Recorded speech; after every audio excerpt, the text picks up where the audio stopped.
शुक्रिया विवेक। तुमने पहला कार्यक्रम लोकतंत्र पे किया था और दूसरे कार्यक्रम में तुम सीधे परलोक पहुंच गए हो। तो ये जो छलांग लगी है तो ये बहुत जल्दीबाजी की छलांग मुझे लगती है। मैं देख रहा था कि लल्लन टॉप ने ये कार्यक्रम किया, आपने जिक्र किया। पहले उसके वीडियो में 6 मिलियन व्यूज थे, दूसरा वही वीडियो उसने डाला तो उसमें 3 मिलियन कुछ व्यूज हो गए, फिर वही वीडियो रिपीट किया तो उसमें भी 2-4 मिलियन व्यूज। तो यानी आप सारा कुछ जोड़ लें तो लल्लन टॉप को 1 करोड़ से ज्यादा लोगों ने देखा। तो गॉड एग्जिस्ट करता है नहीं करता मुझे नहीं पता, लेकिन गॉड पे यदि हम बात करते हैं तो आपको व्यूज मिलने चालू हो जाते हैं। लेकिन आज व्यूज ज्यादा हैं उस दिन की तुलना में। बहरहाल मैं अपने मुद्दे पे आता हूं। एक शेर है, बड़ा मौजूद शेर है कि फलसफी को सर इस बहस में कोई सिला मिलता नहीं, डोर को सुलझा रहा है और सिरा मिलता नहीं। तो ये जो बहस है ईश्वर की बहुत दिनों से चली आ रही है और जैसा कुछ लोगों ने कहा बहुत दिनों तक चलती रहेगी और इस बहस का कोई सिरा नहीं है, कोई मतलब एंड इसका कोई है नहीं, लेकिन फिर भी लोग इस बहस को किए जा रहे हैं। तो इस बहस में आखिर उन्हें मिल क्या रहा है? तो मैं वही देख रहा था और एक ख्याल मेरे दिमाग में आया कि ये जो गॉड है इसको यदि आप उल्टा कर दें तो डीओजी हो जाता है, डॉग हो जाता है। और आप डॉग को देखेंगे तो डॉग हड्डी चबाता है और हड्डी चबाता है तो कमाल यह है कि उस हड्डी में कोई खून नहीं होता, कोई मांस नहीं होता, फिर भी उस डॉग को, कुत्ते को बड़ा आनंद आता है। होता यह है कि जब वो हड्डी चबाता है तो उसके मसूड़े से खून निकलता है और ये जो मसूड़े का उसका खून है वो उसको परम आनंद देता है। तो ये जो ईश्वर की बहस है, मुझे ऐसा लगता है कि हम मनुष्यों को इसमें जो आनंद आता है वो कहीं हमारा ही अपना ही खाम ख्याली का आनंद है। और हम बहस करने के लिए पैदा हुए हैं, क्योंकि हम बहस ना करें ऐसे सवालों पर तो आखिर हम करें क्या? क्योंकि जिस दिन से इंसान 4 पांवों से चल के 2 पांवों पे आया, उसने औजार बना लिए, फिर मशीनें बना ली, सारे काम उसके आसान हो गए, तो उसने सोचना शुरू किया कि ये चांद हैं, तारे हैं, आसमान है, बिजली है, धरती है, समुद्र है। और फिर सोचते सोचते आखिर वही खामख्याली कि आखिर किसने बनाया, उसने क्यों बनाया। और उसके पास चूंकि उतने यंत्र नहीं थे, उतने उपकरण नहीं थे, तो उसने एक कल्पना कर ली कि कोई है, ऊपर कोई बैठा है, हमसे बाहर कोई है और वो ये सारी चीजें बना रहा है। और इसके बाद विज्ञान आ गया। अब उसने विज्ञान के उपकरण से उस चीज को साबित करना शुरू कर दिया, कल को और कोई चीज आ जाएगी, उस उपकरण से वो उसको साबित करना शुरू करेगा। तो ये सिलसिला चलता रहेगा। मगर मेरी जो चिंता है वो इस बात की नहीं है कि वेदर या डज गॉड एग्जिस्ट। मेरी चिंता इस बात की है कि वेदर आई डू एग्जिस्ट और नॉट। मनुष्य, व्यक्ति जो इस समाज में है, जो इस देश में है, जो इस भूलोक में है, वो एग्जिस्ट कर रहा है या नहीं कर रहा है। और वो एग्जिस्ट यदि कर रहा है तो उसकी मूलभूत चिंताएं क्या होनी चाहिए और आप उसे क्या दे दें ताकि उसका जीवन समुन्नत हो जाए। ये मुख्य चिंता मेरी है और ये कई लोगों की चिंता है कि सभी मानव सभ्य सुंदर कैसे होंगे, सभी ग्राम सभ्य कैसे होंगे, जो मुक्तिबोध कहते हैं। लेकिन कुछ लोगों को इस चिंता से तकलीफ हो जाती है, हर कालखंड में होती है। वो जो निहित स्वार्थी मठाधीश हैं वो इस चिंता से तकलीफ में आ जाते हैं कि सभी मनुष्य यदि सभ्य और सुंदर हो गए तो उनका क्या होगा। तो वो ऐसे ऐसे मुद्दे हमेशा से लाते रहे हैं जो आपको असली मुद्दों से भटकाते रहेंगे और ये सिलसिला चलता रहेगा और ये सिलसिला अभी भी चल रहा है। एक बहुत सारी एक मुल्ला नसरुद्दीन का किस्सा है और बड़ा मौजू किस्सा है। एक बुढ़िया थी, वो जा रही थी, अचानक से उसको कराह सुनाई दी, पुकारो, बचाओ, निकालो। तो उसने देखा तो एक व्यक्ति जो है वो गड्ढे में गिरा हुआ था। तो उसने उसको सहारा दिया, किसी तरह से निकाला बाहर। वो निकला और उसने कहा कि माताजी आपका बहुत बहुत धन्यवाद, कभी कोई मेरी जरूरत होगी तो बताना मुझे। उन्होंने कहा भाई जरूरत क्या होगी, तुम करते क्या हो? बोले मैं नजूमी हूं, मैं ज्योतिषी हूं, मैं सितारों की चाल जानता हूं। उन्होंने कहा बेटा तू धरती के गड्ढे तो देख नहीं पाया, तेरी सितारों की चाल का क्या भरोसा किया जाए।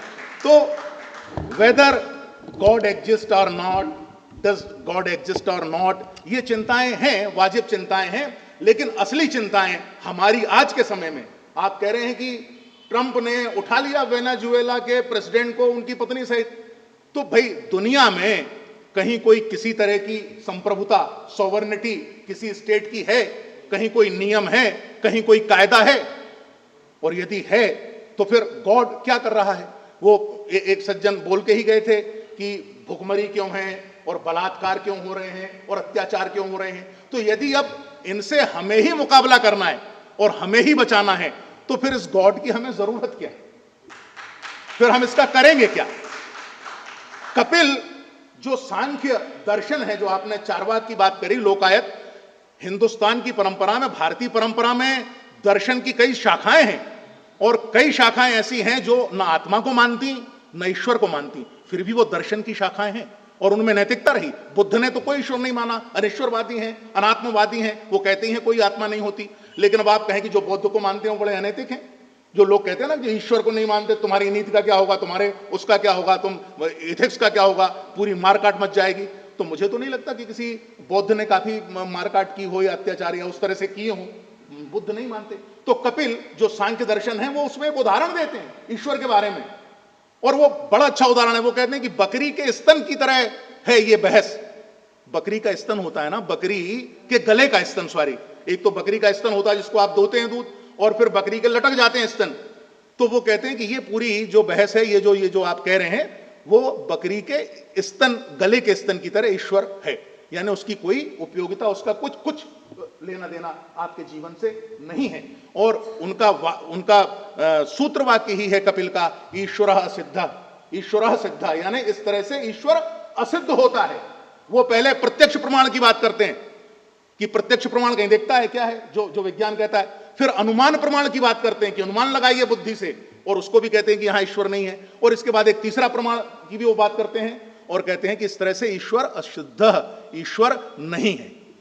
तो ये कपिल मुनि, ये सांख्य दर्शन इसी भारत भूमि में पैदा हुआ दर्शन है। तो इस परंपरा के लोग भी यहां पर हैं।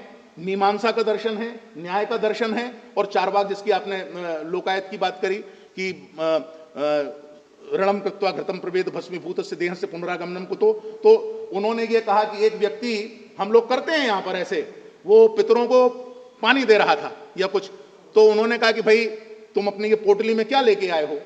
बोले पोटली में तो जो है हमारा वो खाना है, नाश्ता है। बोले घर कितना दूर है? बोले घर तो यहीं अपना 2-4-10 किलोमीटर दूर है, और वहां से 2-4-10 किलोमीटर जाना है, तो खाना लेके आए हैं। तो वो ऋषि कहता है कि 2-4-10 किलोमीटर दूर से, इतने पास के घर से तुम्हें भोजन नहीं मिल सकता वहां से कि कोई अर्पित कर दे और तुम तक पहुंच जाए, और तुम्हारे जो पुरखे हैं वो कहां उधर बता रहे हो अंतरिक्ष में, तारों में कहां छुपे हुए, और यहां से तुम पानी दोगे और वहां पहुंच जाएगा। ये उसका लॉजिक, ये चारवाक का, लोकायत का दर्शन का लॉजिक है, मेरा नहीं है, और वो इसी भूमि से जन्मा हुआ दर्शन है। तो ईश्वर को मानने वाले, ईश्वर को न मानने वाले बहुतायत में इस देश में लोग रहे हैं।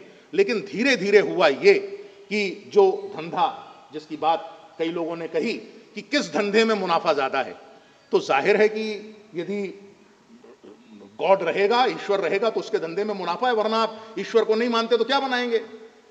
न मंदिर बनेगी, न मस्जिद बनेगी, न चर्च बनेगी। आप किसके हवाले से अपना धंधा करेंगे? तो आखिर आपके पास एक हवाला चाहिए, तो उस हवाले को बना लिया गया, वो ईजाद कर ली गई। ईश्वर, जिसको आप गॉड कहते हैं, that is a projection of human mind, neither else. कभी कुत्ते और बिल्लियों का ईश्वर, मुझे नहीं पता कि होता है कि नहीं होता, लेकिन यदि बिल्लियों का ईश्वर होता होगा तो वो चूहे जरूर पकड़ता होगा। अब इस ईश्वर का हम क्या करेंगे? तो चूहे भी नहीं पकड़ सकता हमारा ईश्वर, सारा हमें ही कुछ करना है। तो ह्यूमन माइंड का प्रोजेक्शन है। और मन, जिसको आप कह रहे थे, मन कह लें आप या माइंड कह लें, क्योंकि मन भी एक मिथ है, ध्यान रखिएगा। अभी ये आगे आने वाले दिनों में जैसे ईश्वर एक मिथ है, वैसे एक बहुत बड़ा मिथ और चलेगा, जिसकी सबसे बड़ी दुकान होने वाली है, वो है मन। मनोवैज्ञानिक, साइकियाट्रिस्ट, साइकोलॉजिस्ट, जिसका कि अमेरिका में और वेस्टर्न यूरोप में बहुत बड़ा धंधा चल निकला है, वो उन्होंने धर्म गुरुओं की जगह ले ली है मनोवैज्ञानिकों ने। तो मनोचिकित्सक, तो मन एक मिथ है। मन कहीं एग्जिस्ट करता है? बताइए आप। लेकिन है, आप मन कह रहे हैं। मैंने तो खुद मनोविज्ञान में, साइकोलॉजी में एमए किया हुआ है, और एमए करने के बाद मुझे पता चला कि मैंने ऐसे विषय में कर लिया जिसके ऊपर मुझे खुद भरोसा नहीं। जी हाँ, तो मैं ये कह रहा हूं कि ये ह्यूमन माइंड का प्रोजेक्शन है। और आप देखेंगे, और ये डिबेट मिल जाएगी आपको, तरह तरह से है, कई जगह पर है, कि व्यक्ति ने जैसे जैसे ज्ञान उसका बढ़ा वैसे वैसे उसने अपने ईश्वर की कल्पना कर ली। अब हमारे ईश्वर तो वो भाला लिए हैं, गदा लिए हैं, लेकिन अब चूंकि अब वाले व्यक्ति से यदि कहा जाए ईश्वर बनाओ तो वो AK-47 ले लेगा, परमाणु बम ले लेगा, वो राफेल हवाई जहाज पे चढ़ेगा, वो चूहे बिल्ली पे नहीं सवारी करेगा। तो जैसे जैसे ज्ञान बढ़ा ईश्वर की भी म्यूटेशन होता चला गया, उसकी भी कल्पनाओं का विस्तार होता चला गया।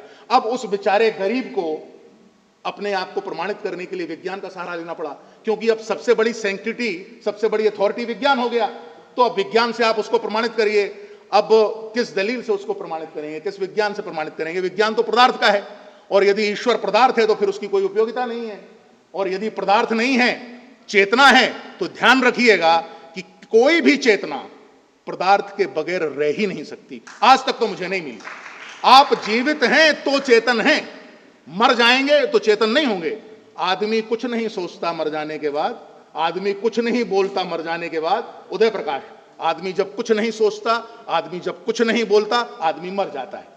तो आप चेतन हैं इसलिए कि आप पदार्थ के रूप में हैं, और जिस दिन आपका पदार्थ, जिंदगी क्या है, अनासिर में ज़हूर है तदबीर, मौत क्या है, इन्हीं अज्जा का पशेमा होना, एक युक्ति है, एक डिवाइस है।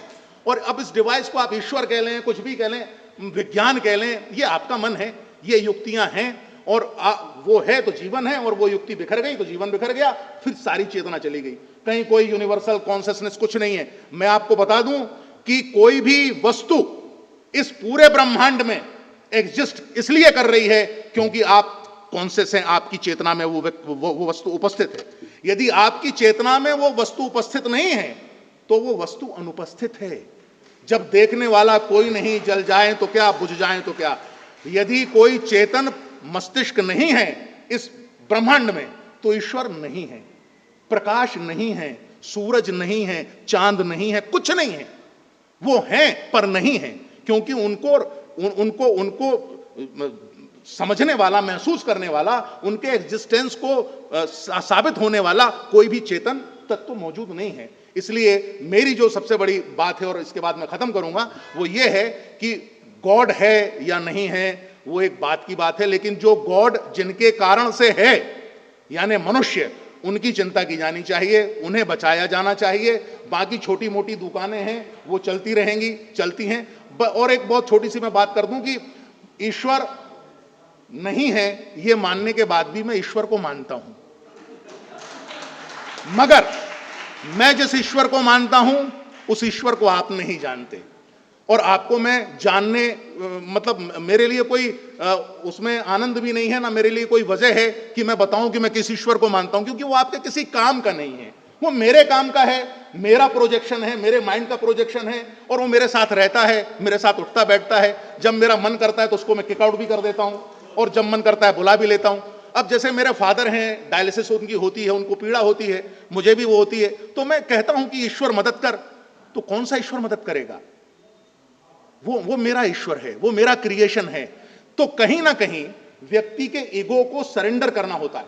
आप दौड़ते हैं, मैं दौड़ता हूं, आप जॉगिंग करते हैं, थक जाते हैं तो आप बैठ जाते हैं। तो जो ह्यूमन माइंड है, जो ह्यूमन ईगो है, it's wants to be surrender, क्योंकि वो जो उसका सरेंडर है वो उसका विश्राम है, वही उसकी शांति है। तो वो एक क्रिएट कर लेता है कि कहीं कोई चीज है, उसके आगे वो सरेंडर हो जाता है। उसको वो नाम कुछ भी दे ले, गॉड कह ले, अल्लाह कह ले, सार्वभौमिक चेतना कह ले, विज्ञान कह ले, कुछ भी कह ले, बट रिमेंबर ऑलवेज कि that is a creation of human mind, that is a reflection of ego. वो सुपर ईगो के रूप में उसको रिफ्लेक्ट कर देता है, और वो है, आदमी है इसलिए वो है। जिस दिन आदमी नहीं रहेगा वो चीज नहीं रहेगी। तो मेरा कुल मिला के नुक्ताए नजरिया गॉड के बारे में यही है। अब वो है तो उसकी प्रॉब्लम है, और नहीं है तो वो उसकी प्रॉब्लम है। और मेरी प्रॉब्लम ये है कि घर में पिताजी बीमार हैं, उनके पास मुझे जाना है, दवाई देनी है, मुझे भूख लगी तो मुझे खाना खाना है। मुझे एक बेहतर दुनिया चाहिए जिस दुनिया में मुझे शांति हो, सुकून हो, आनंद हो, सम्मान हो, और जो मैं चाहता हूं अपने लिए वो मैं दूसरे को भी दे सकूं। तो इस तरह की दुनिया की पहली वाजिब चिंता मेरी है। और गॉड अपने हिसाब से वो रहा है न रहा है वो उसका काम है, वो जाने। तो आपने मुझे सुना, बहुत बहुत शुक्रिया, धन्यवाद।